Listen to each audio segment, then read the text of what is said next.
The grocery store aisle was flooded with way too much fluorescent white light at 1 a.m. It buzzed like a fistful of flies that had been trapped behind the fixture. Ralph did not want to do all the shopping after midnight, but it was the reality of someone whose stocking shift ended just minutes before the daily calendar flip. Can I get cereal? His nephew Alex stared at the wall of obnoxious blues, yellows, and reds that made up the rows of boxes that lined the off-white metal shelves. Ralph leaned forward on his cart handle and rubbed his face with one hand. Really, I don't care what you pick, he said. All he wanted was to go to bed. The kid could have picked up a 5-pound bag of pure granulated sugar and Ralph would have let him have it. Alex pursed his lips and tapped his chin. Ralph tried not to rush him, but the clock was ticking on how much sleep he would be able to get before his next shift. His nephew finally grabbed a bright yellow box and hurled it into the basket. It landed on its back, and the mascot on the front stared right up at Ralph with big puffy blue letters that read, "Judy's Choco-Wonder Explosion Marshmallow Bites." The woman on the front was a lot creepier than Ralph remembered, but maybe it was something to do with a recent redesign. She had wild blue hair and a large red tongue that was unusually long and flat. It snaked around the drawing of a cereal bowl as if she was going to drag the whole thing into her wide, gaping mouth. Her eyes were rolled up towards the letters, where the 6 unique marshmallow shapes that the brand boasted were floating on little white sparkling clouds. Ralph shook his head and looked over at Alex, who shrugged. Everyone in school says it's really good, Alex said, shoving his hands down into his pockets. I bet they do. Ralph continued to push the cart. What is in that stuff? Besides sugar? Everything. I read the label, Alex said, ticking the ingredients off on his fingers as he walked. Omega-3, vitamin B. Those things aren't in cereals, Ralph interrupted. Alex huffed. You asked, he said. For a 12-year-old, he was already pretty sassy. He reminded Ralph a lot of his sister, which made his chest ache just to think about. He hoped she was doing well in prison, enjoying her 9-year sentence. She didn't have to worry about school bus schedules, or packed lunches, or 12-hour shifts with barely any breaks. Sure, she was probably straining her coffee through a sock and chewing her fingernails off with boredom, and she was missing her own kid growing up. But she probably at least had a set bedtime. By the time they reached the checkout, Ralph had finished his internal monologue of complaints and started piling their sad handful of groceries onto the self-checkout counter. He whipped out his government card because even though he worked 2 jobs, he still did not make enough to feed both mouths.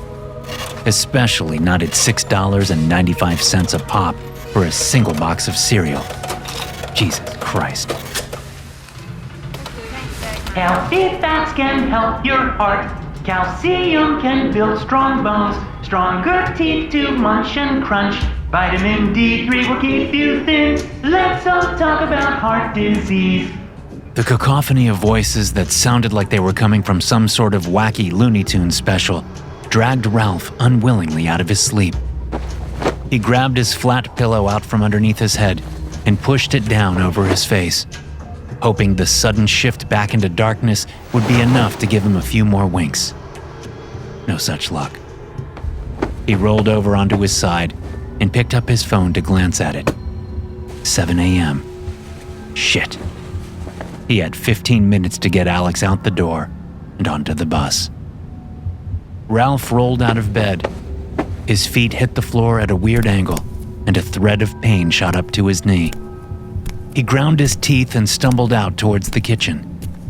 The apartment was small, so it wasn't far. Alex was already sitting at the table with a mostly empty bowl and a mouthful of the obnoxious colored marshmallow charms. Ralph couldn't help but wonder how much food dye had been dumped into those things. Alex, he muttered, trying not to sound angry, although he knew he sounded irritable at least. What have I told you about watching TV before school? I wasn't, Alex shot back.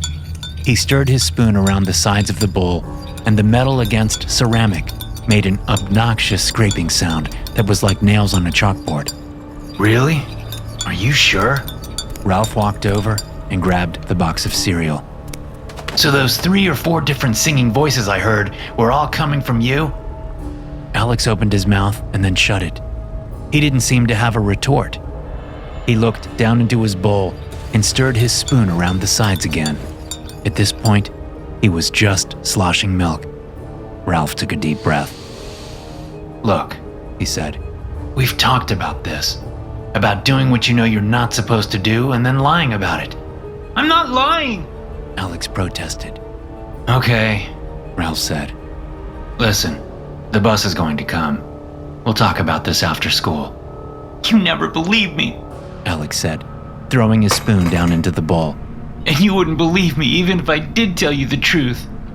You're making this into a big deal, and it doesn't have to be, Ralph said. but we will talk about it when you get home. Because right now you only have 10 minutes. I'm ready.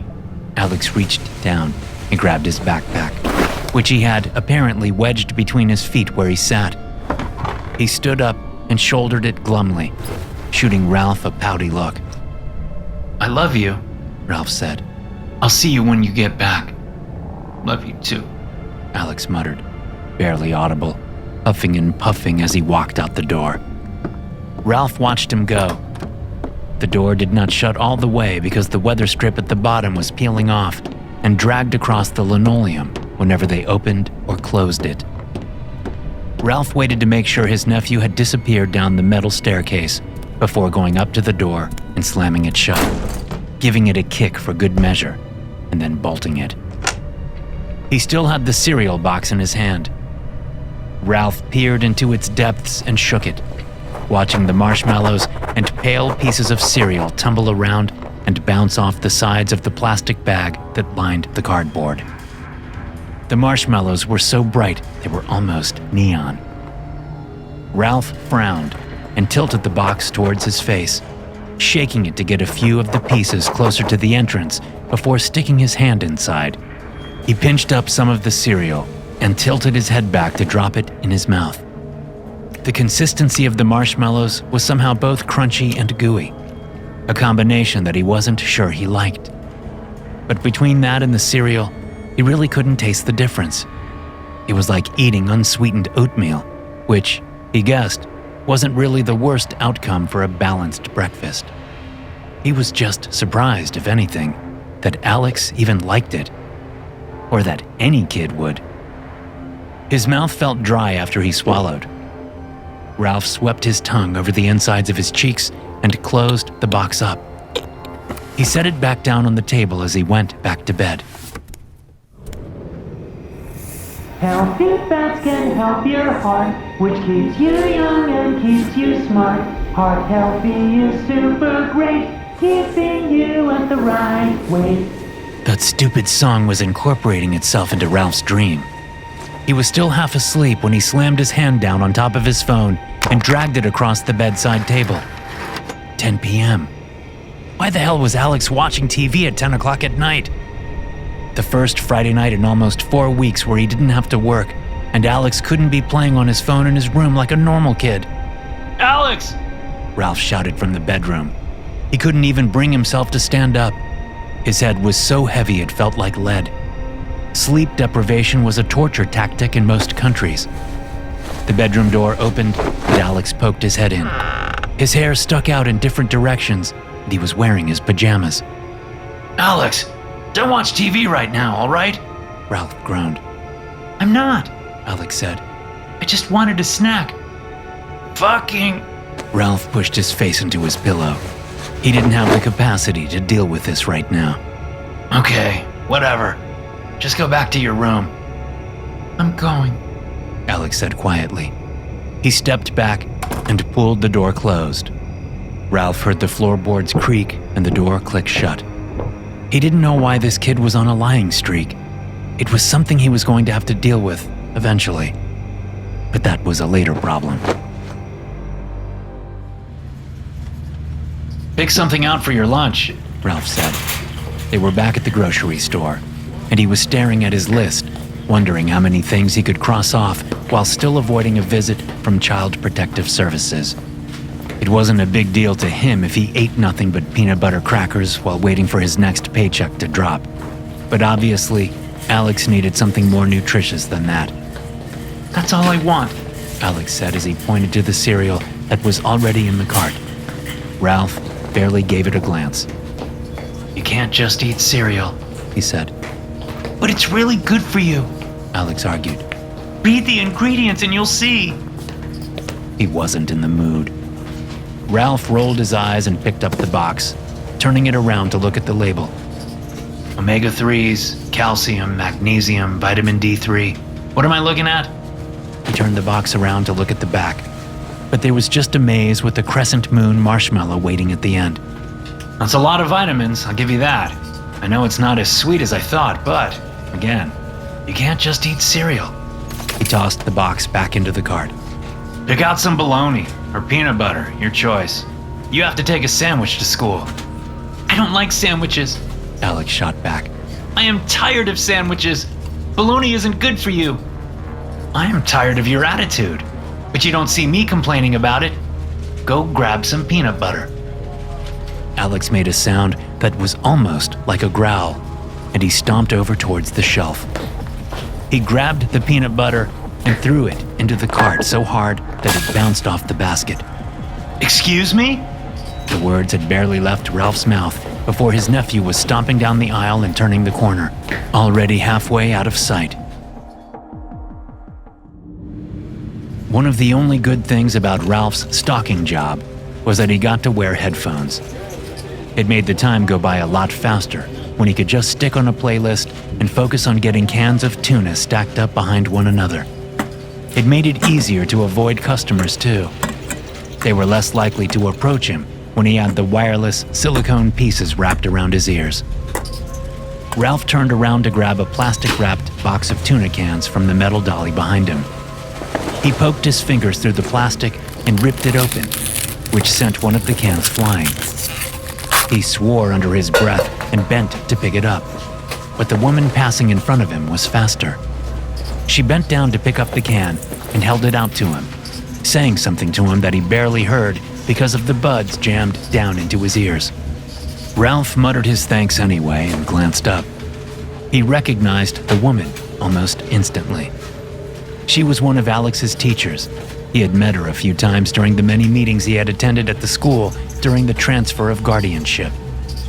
She was only a few years older than him, and she looked exactly like he thought a middle school teacher ought to, always wearing bright colors and a sweet smile. Except the look she was giving him now was a sour one, almost cartoonish in its expression of disgust.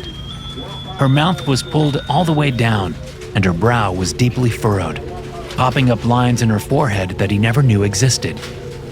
She dropped the can prematurely, and it slipped right through his fingers, landing on the bottom of the metal dolly and gaining a vicious dent. Ralph wanted to swear again, but that look she was giving him kept him frozen. He had no idea what the problem was, but he wondered briefly if it had something to do with Alex.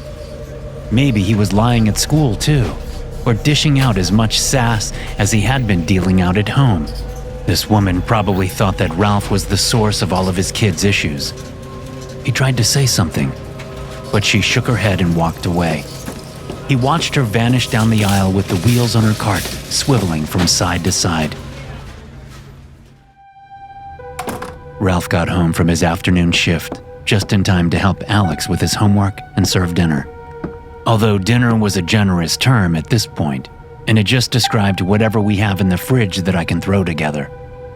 Ralph opened up the refrigerator and started opening up all the sticky crisper drawers to hopefully find something that could be made edible. Alex! He called as he looked. Alex, we need to talk! The last crisper drawer had an unopened pack of bologna he bought an undetermined amount of time ago. Ralph frowned and pulled it out, turning it around to see all the juice collecting through the clear plastic window while the meat was already turning a suspicious color. What is it? Alex appeared. Ralph held up the bologna, hoping that would be enough of a question without him having to directly ask. No thanks. Alex said. Ralph ripped the package open anyway. We need to eat it, he said. It smelled as suspicious as it looked, but that wasn't going to stop him from frying it up, smacking it between some bread slices and calling it dinner. I'll just have cereal, Alex told him. He was already walking towards the pantry. Ralph stepped in his way to intervene, still wrestling with the bologna slices. You can't live off cereal, Ralph said. I'm going to stop buying it for you if... No! Ralph protested sharply. There was so much conviction in his voice that for a second, Ralph was taken aback. It is good for me! Alex sounded like he was about to cry. It's not that good for you, Ralph argued back. What is going on? What ingredient did I miss on that list? Meth? It is good for my heart and for my weight, Alex said. I don't want my stomach to get round and puffy. Your stomach is fine, Ralph said. Where are you getting this from? When was the last time you ate something real? Cereal is real food, Alex shouted back. What about the peanut butter we got? Ralph asked. I don't want your stupid peanut butter, Alex said. I eat cereal all the time, even at school, and I'm doing fine. You told me I needed to start packing my own lunches, so I did.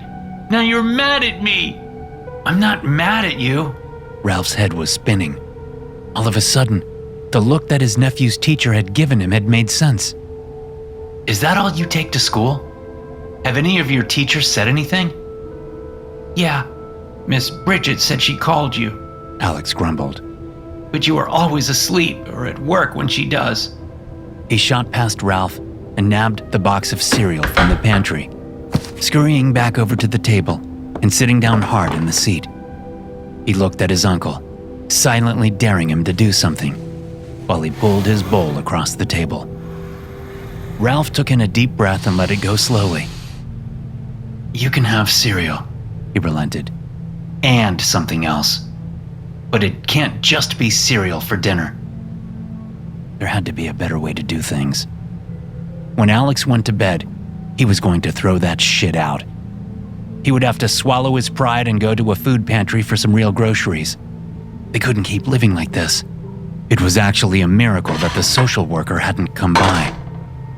Alex shot him a triumphant look, and apparently that was enough for him to feel comfortable getting up from the table and going over to the fridge.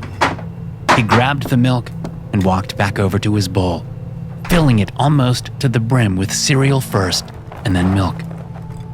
Ralph dropped the suspicious bologna into a frying pan, keeping his back turned while he tried to focus on the task at hand. He was so tired and so worn out by everything. Maybe he had made a mistake when he agreed to take his sister's child in, but no one else in the family could have.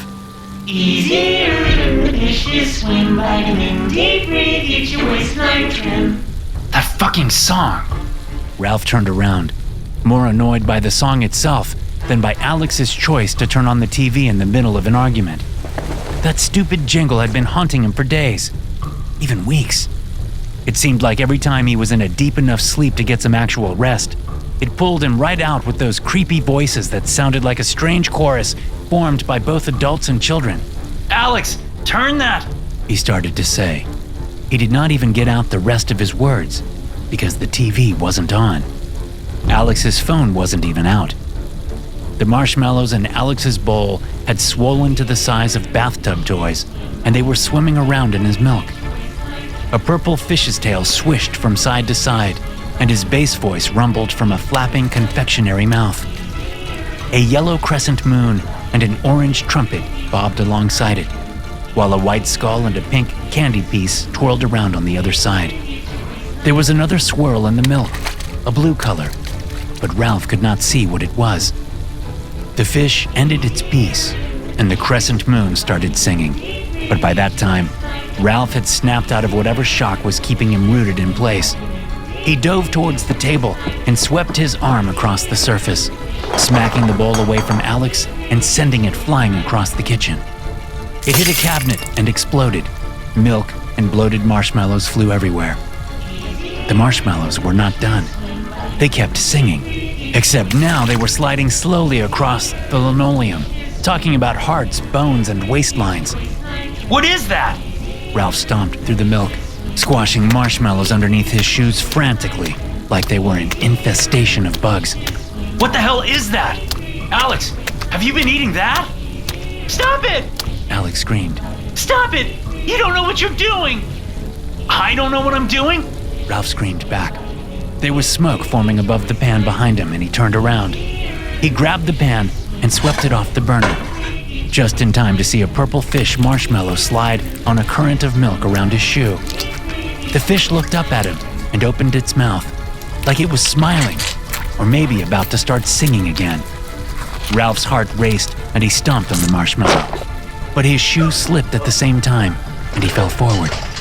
He managed to catch himself, but his hand landed on the burner, and pain shot up through his arm while the meat on his palm sizzled. Ah! Ralph screamed in pain. God damn it! He cradled his injured hand against his chest and swung around, grabbing the box of cereal from the table. He shook the box, and cereal went flying everywhere, raining down on the floor like glitter. He started crushing it underneath his shoes, stomping hard and grinding it underneath his soles. Fuck this cereal! Oh my god, my hand! I need to go to the urgent care. He whimpered and pressed his hand closer to his chest. Oh my god! We need to talk. Alex was sobbing. He knelt down on the floor and tried to sweep up the cereal dust with his hands, tears pouring down his face. Why did you do that? He asked. It's supposed to keep me healthy. We will talk. Ralph stumbled towards the front door, dazed like he was in a dream. We will talk when I get home. His hand hurt so badly, that was all he could think about. Alex was still sniffling behind him, still trying to pour the dust back into the battered cereal box like that was going to fix anything. Ralph slammed the door shut behind him, shouting absent-mindedly at Alex to lock the door. The urgent care was closed, so Ralph had to go to the ER. It was almost 9 hours before he got home, and all they did was rub some burn ointment on it and wrap it up. He had to call out of work before they marked him as a no-call, no-show, and there was the looming reality that he would have to figure out something to do in the short term while his hand healed. His thoughts raced through his skull at 400 miles a minute the entire drive home, and it was only until he got back to the apartment that he remembered how he had left Alex. Guilt churned in his stomach. Ralph unlocked the front door and gave it an extra shove with his knee to push it open. There was still cereal carnage all over the floor, and already he could see cockroaches scavenging through the dust and broken pieces. He made a face and looked around, checking every corner for his nephew. Alex? He called out. He checked Alex's room, but his nephew wasn't there. Panic started to set in as Ralph checked his room second, and then the bathroom, the only other place Alex could be, unless he had left the house. The bathroom door was shut but not locked. The knob stuck, and Ralph had to jiggle it violently and shove against the door with his shoulder to get it open. Alex was in the bathtub, slumped down near the yellowing bottom of the white plastic curtain. His face was pale, and the bottom half of his jaw was coated in dark blood. Ralph screamed, a sound far more agonized than he had made when he burned his hand. He went to the side of the tub, grabbing his nephew to try and feel if the kid even had a pulse. Alex? Ralph asked. Alex, can you hear me? He cradled his nephew's face in his hands and tried to wipe away some of the blood. Alex's mouth was completely sewn shut. The stitches were messy, and the gore-coated needle was still jammed through the far right corner, stuck. There was blood on Alex's hands, and even more of it was smeared along the bottom of the tub. His shirt was pulled up, and there were hunks missing from his stomach, like he had tried to cut away parts of it. All the flesh was missing, though. Ralph had no idea where it had gone. Ralph started to sob. The tears obscured his vision, and he pulled his phone out from his pocket to dial 911. He kept wiping the blood away from Alex's face as he cried, intent on pulling out the stitches at least. Anything to feel like he was doing something. Ralph pulled out the needle and ripped the stitches out, one by one. 911, what is your emergency? The operator's voice came over the line. Ralph pulled the last stitch. Alex's mouth fell open, and neon-colored marshmallows came tumbling out. SCP-2983 is a chocolate-flavored, rice-based cereal with dehydrated marshmallows named Judy's Choco-Wonder Explosion Marshmallow Bites and labeled under the Dr. Wondertainment GOL 386 brand. The box of the product depicts a humanoid female with an unusually large tongue, outstretching her arms and looking up at an arc made of 6 unique marshmallow shapes. The nutritional information listed on the side of the box claims its contents possess high levels of nutrients not typically found in cereals, such as omega-3 and vitamin B, while possessing low calorie counts and low sugar, fat, and carbohydrates.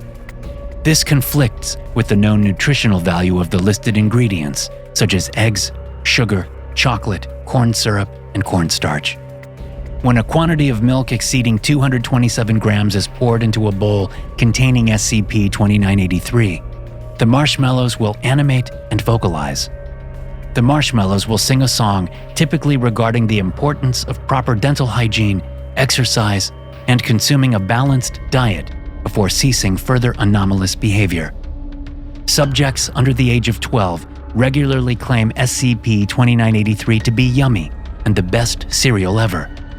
However, when consumed by subjects over the age of 12, SCP-2983 is reported to taste similar to unsweetened oatmeal. SCP-2983 manifests with no discernible pattern in supermarkets across Western Europe without traceable origin. SCP-2983 can also be purchased at Wondertainment's online store, Wondertainment.redacted, specifically under the URL sweets.wondertainment.redacted/Choco-Wonder. To hear more stories like this, be sure to hit subscribe and turn notifications on. I'll see you in the next one.